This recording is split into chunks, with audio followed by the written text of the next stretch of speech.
we present the stories of Sherlock Holmes.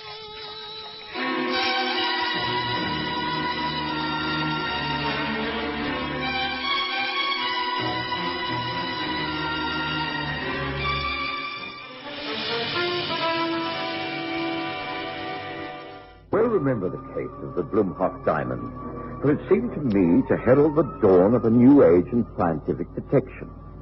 The year was 1905. Already, there were quite a few flashy modern motor cars chugging their way through the London streets.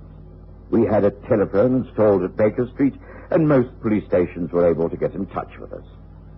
The homes of the wealthy were discarding gaslight and adapting quickly to Swan and Edison's electrical systems. Sherlock Holmes was, of course, intensely interested by all these changes. He adapted amazingly swiftly to the advantages they lent to his skills, and was continually experimenting with each new scientific invention. On this particular occasion, the day started ordinarily enough. Holmes and I had received dozens of telegrams asking for immediate help, so we thought nothing of taking an early train to Richmond. I hope this proves an interesting journey, Watson. It should do. Well, this man Leacock is a diamond dealer. It seems to indicate a robbery of some kind. I shouldn't be a bit surprised. According to what I've been able to find out by telephone from Scotland Yard, this man, Claude Leacock, is not the ordinary diamond speculator. He's a man who moves quite mysteriously, seeking only the best jewels and the shrewdest of deals. Yes, in other words, a man who courts trouble. It would seem so. Certainly a man to be watched, not necessarily to be taken at his word. But you think this might be a false alarm? It could be. I do not make up my mind about anything until I've been presented with all the facts. But when a man is dealing in diamonds, anything can happen. Don't you agree?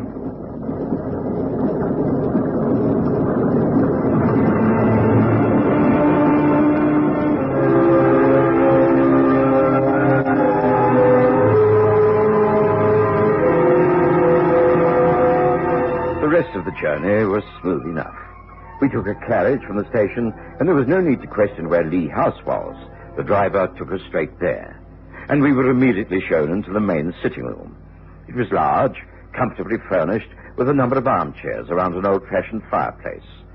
There was a three-light modern fixture hung from the center of the ceiling, and a table lamp towards one side of the door, near what was obviously a small safe. There was only one door, and the windows looked out high above the garden. Mr. Claude Leacock rose from one of the chairs and came towards us. This is extremely kind of you, Mr. Holmes, Dr. Watson. I hardly expected you to be so prompt. Please do be seated, and allow me to explain the reason for sending for you. Thank you. I should appreciate that. I will come straight to the point. I've been negotiating for some months for one of the most valuable diamonds in existence. I and 3 other friends. We at last found a customer in America for this particular jewel. We stood to make a considerable profit on this delicate transaction, which all took place in strict secrecy. My arrangements were concluded only yesterday. The seller of the stone arrived from Amsterdam in the morning. I paid him in full. Then I invited my friends here last night to view the stone. But while they were here, it disappeared. I'm at my wit's end. You must help me find it. If I'm able to do so, it will only be because you tell me the whole sequence of events in full. The names of your friends and how it happened. Well, the men concerned are Peter Marvin, Edmund Chester, and Roger Wallace. They're all businessmen in the trade and personal friends. Yesterday morning, after purchasing the stone, which is incidentally known as the Bloemhof diamond, I placed it in that safe over there. Then I telephoned each man and invited him to dinner in the evening. They knew the purpose. It was to view the diamond and approve the amount we were to sell it for. Ah. As soon as the men received your message, they knew the purchase had been completed? Exactly. At what time did you send the messages? Between 3 and 3:30 that afternoon. Wallace arrived by car, the other 2 by train. Dinner was served promptly at 8, and it was just before 9 when we came in here to talk the matter over. The room is exactly as you see it now. The center light on, the reading light on the small table was switched off. And the windows? Closed and shuttered. The heavy curtains drawn across the bay, just as you see them now. I see. The room has not been touched? Not in any particular. Good. Pray continue. Well, I gave a detailed account of the purchase, and my friends and I discussed the matter for some time. And then... Well, I think that's all very satisfactory, don't you? Yes, excellent. I'm glad you approve, gentlemen. Well, come along. Let's see this wonderful Bloemhof diamond. Certainly, I have it right here in the safe.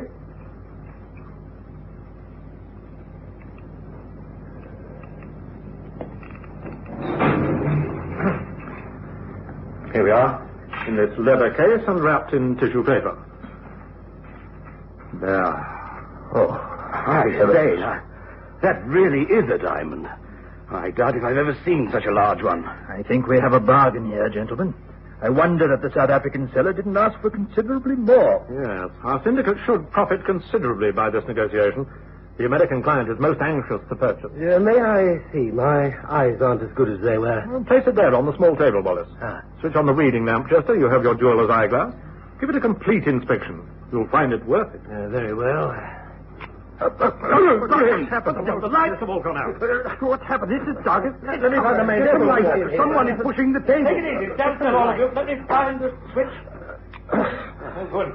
In the main top light house. Must be a fuse. The door. The door to the passage. There'll be light out there. The passage light works off the same circuit. The whole thing is blown.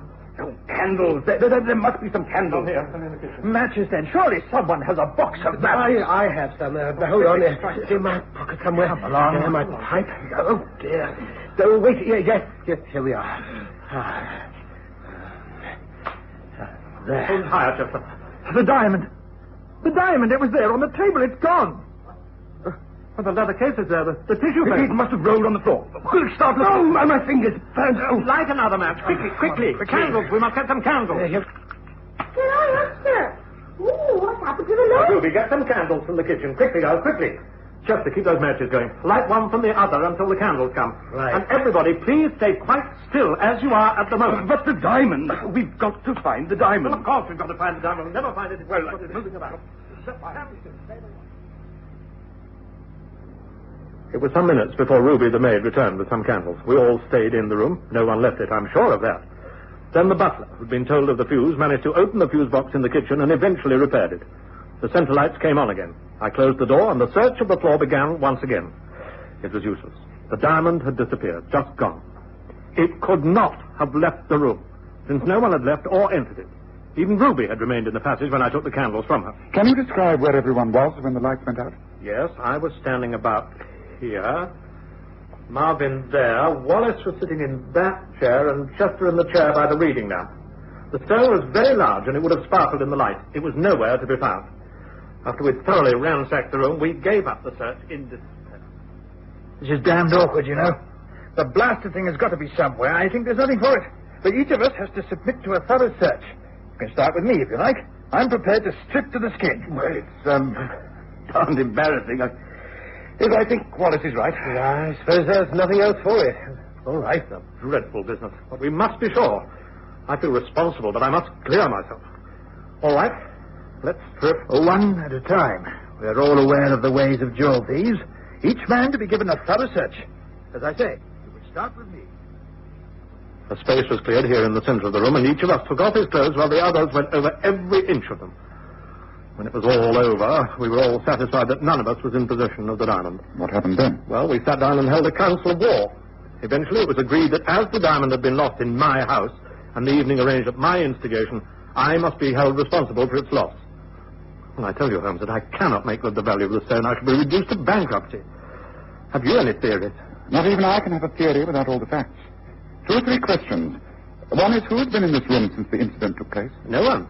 After each man had clothed himself, the others watched him until it grew late. It was agreed to part. They left together. I stayed here in this room. I've not left it.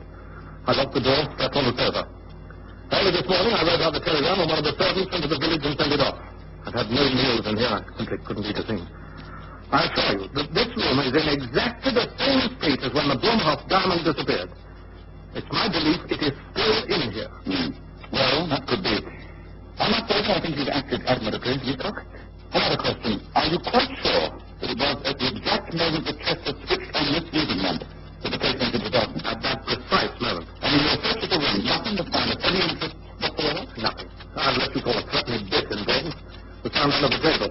Even that I've kept there on the mantelpiece. Well, every detail in the case like this is important.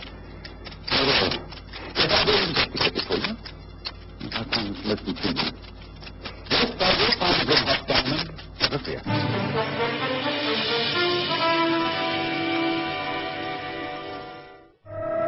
I'd really been so fascinated by such a puzzle and was eager to see how Holmes would tackle the matter.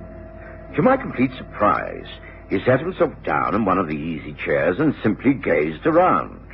We were silent, watching him observe every detail of the furnishings. And then he said, You must be very weary, Leacock. Might I suggest that you leave us, go to your room, take a bath, change the clothes that you've been sleeping in, and get yourself something to eat. By that time, I shall have finished in here, and we can talk once again. Well, I think that's an excellent suggestion. If you don't mind, I'll do exactly that. Please touch the bell if you need anything. One of the servants will attend you. Splendid. Just how big is your staff? I have a butler, James, a cook, Mrs. Hawkes, and Ruby, the housemaid. Small staff, but we manage between us. I'm a bachelor. The house is not all that big, really. I see. Well, I may ask to interview all three servants before I go. Meanwhile, take your time in recovering from your long ordeal. Thank you. It is indeed a relief to have you dealing with this terrible matter. Please do make yourself at home.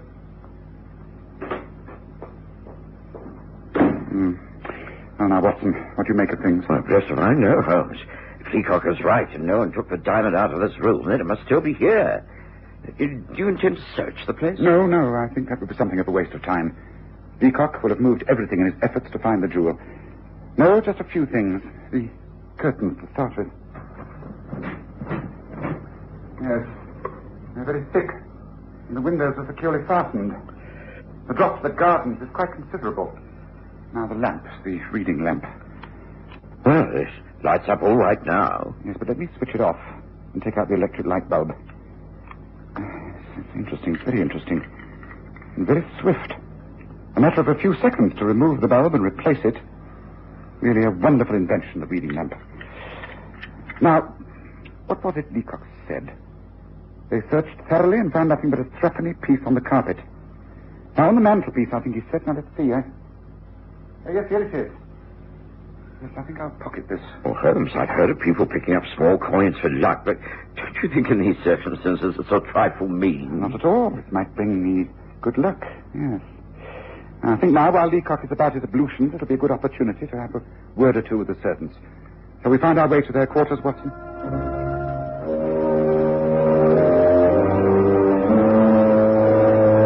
We made our way below stairs, as it were, and found the cook, Mrs. Hawkes, busy preparing a meal. How much she knew of the drama going on about her was hard to guess, but she did have decided views. Don't go with it, Mr. Holmes. It's dangerous, all this electricity. It's not natural. Why, we'll all be burning our beds if we don't watch out. No, you may find that it won't be long before you're able to cook with it. Me? Oh, never. Gas is bad enough. Give me a good coal fire, I'll produce you a decently cooked meal. Is that the fuse box up there? That's right. James and I was having a bit of dinner at that table. The leftovers, you understand. Ruby had gone to clear up in the dining room. We was about to get ready to do the washing up when, suddenly, there's a spark from that there box. All the lights go out.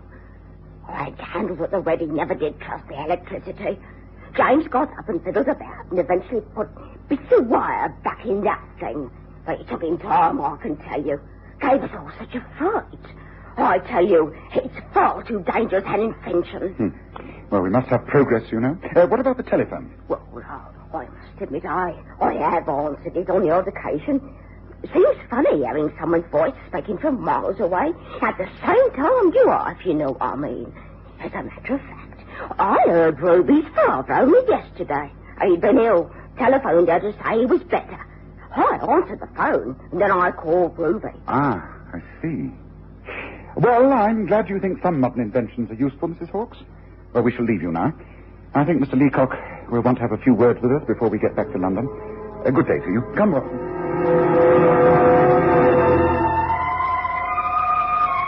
We waited a short time until Claude Leacock appeared, looking considerably refreshed and eager to know what Holmes had decided. Holmes remained totally non-committal, but gave quite precise directions. I shall leave you now, Leacock, and travel back to town. Watson and I will lunch there, and we both have several things to do. But in the meantime, will you please get in touch with your friends, Peter Marvin, Edmund Chester, and Roger Wallace? Tell them that they must all three return here this evening at 8:30. Tell them that I, Sherlock Holmes, have investigated and decided exactly how the diamond disappeared. Tell them that I expect it to be returned. Holmes, this is extraordinary. Are you sure? Oh, yes, perfectly sure. You must telephone each of them now and say that it is a matter of life and death. And if they don't arrive on time, I shan't place their future at the value of a threepenny bit. Those words, understand? Come, Watson. We have just time to catch the next train home. We caught the next train with some minutes to spare, and Holmes was extremely thoughtful for most of the journey. Eventually, he stopped puffing at his empty meerschaum pipe, gazed out at the fields flashing by the window, and said, "The Beryl coronet, the Amersham emerald, and the Mazarin stone. Those three cases that you have chronicled immediately spring to mind, don't they, Watson?" "Oh, you mean they all three dealt with missing jewels? Yes, I remember." But they are different from the present case in two respects. Can you say what those two respects are, Watson? Let's see. No, rest if I can. The telephone and electric light. Yes. Two of today's modern advances in the easy living of our present-day society, and both an integral part of this very puzzling case. I confess I cannot see how. Oh, you will, Watson, you will. You have already accepted the telephone and use it to great effect in your personal and professional life. I think you may soon appreciate electricity to the full. Might I suggest that you start by learning how to replace a fuse, Watson?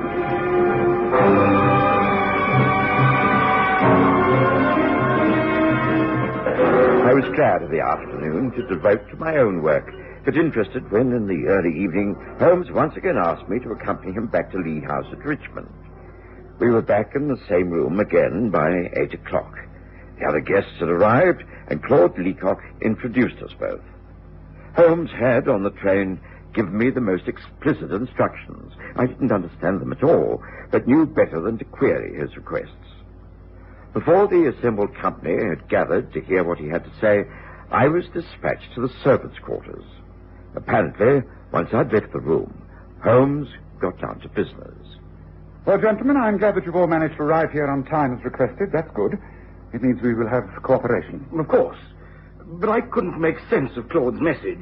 He said you knew exactly what had happened to the diamond. And some rot about our lives not being worth threepence. What's it mean? Please, Mr. Holmes will explain. Just give him time. Thank you. Now, firstly, will you all resume the positions you were in last night when the lights fused and the diamond disappeared? Please. All do as he says. Yeah, I was standing right here. I know where I am. Yes, good. Now, I assure you that apart from the inevitable searching that you yourselves did, everything is exactly the same as it was last night. Now, the top electric light is on, and the reading lamp on the table is off. It is all exactly the same, is that not so? Absolutely. Yes, Exactly. Exactly. Now, I shall just alter things a little by ringing the servant's bell. So, now, Leacock, will you please produce the leather case in which the Bloemhof diamond was taken from the safe? Of course, I have it to hand. Here. And the tissue paper? Of course. Now, place them on the small table in exactly the position you can remember. Certainly. Thank you. Now, I think I should tell you that you will be receiving a call from the police within the next 10 minutes. Oh, but if you wanted to come here... Gentlemen, I must explain. The police will call on the telephone. It will be up to you then to say what course of action you wish them to take. You can merely say it's a false alarm, or you can instruct them to take action against the man who took the diamond. But we don't know who took the blood. Patience. You rug, sir. Yes, I did, Ruby. Here, I have something of yours in my pocket. A threepenny bit. It was found on the floor here last night, after the lights went out and a valuable diamond disappeared. It is yours, isn't it? Well, look here. What sort of joke is this? Well, why drag Ruby into it? You will see. Please do not move from your positions. Now, allow me, I shall turn on the table lamp. So. Well, like someone out here. Damn bad taste, Holmes. The matches. We know it's no good trying the light switch. Here we are. Matches, go. Great heavens. Look, in the light of the match. Something glittering on the tissue paper. It's the diamond. The diamond is back. Yes, and so are the lights. Watson's fixed the fuse in the kitchen exactly as instructed. Well, Leacock, I told you I'd be responsible for returning your diamond. Now, gentlemen, I shall leave you. The good Watson will be here in a moment, and we just have time to take a carriage to the station for the train home. But what does it mean? How did it all happen? Who is responsible? Gentlemen, you can do one of two things. Work it out yourselves and agree to take appropriate action against the would-be thief, or place the whole thing in the hands of the police and let them work it out. If they do, then criminal action will be taken against the culprit, and your business will be made public. If you do it yourselves, then it can still be resolved in secrecy. But we don't know which one of us is guilty. How can we know? Let me give you a very broad hint. The maid, Ruby, is a well-known jewel thief who has only worked here a few months. She has also worked for considerably longer for Mr. Peter Marvin. And Mr. Marvin phoned yesterday to this house, impersonating her father, to say he was much better. Doesn't that give you a clue, gentlemen? Ah, Watson, you're here. The case is closed as far as we are concerned. Shall we go home?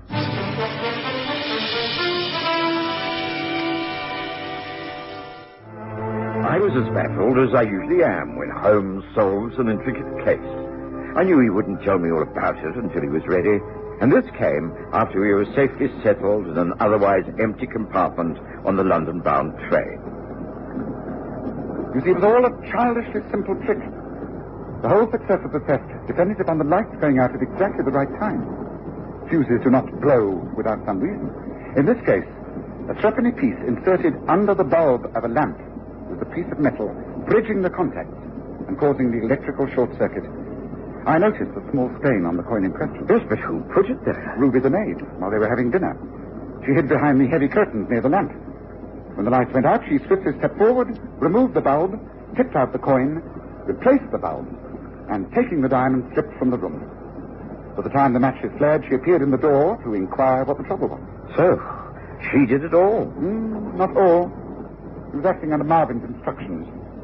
He worked it all out, and when he knew the game was all set, he rang her on the telephone, pretending to be her father. That meant they would go ahead with the plan. She must have slipped the diamond into Marvin's coat pocket in the hall when she went out to the kitchen. When I gave them all the warning that I knew how it was worked, Marvin decided that he'd better return the diamond, or his life wouldn't be worth a threepenny bit. Yes, but how is it that the lights all fused a second time? Because I put yet another coin in the base of the holder under the bulb. Not so hard up that I can't afford threepence to solve the case, Watson.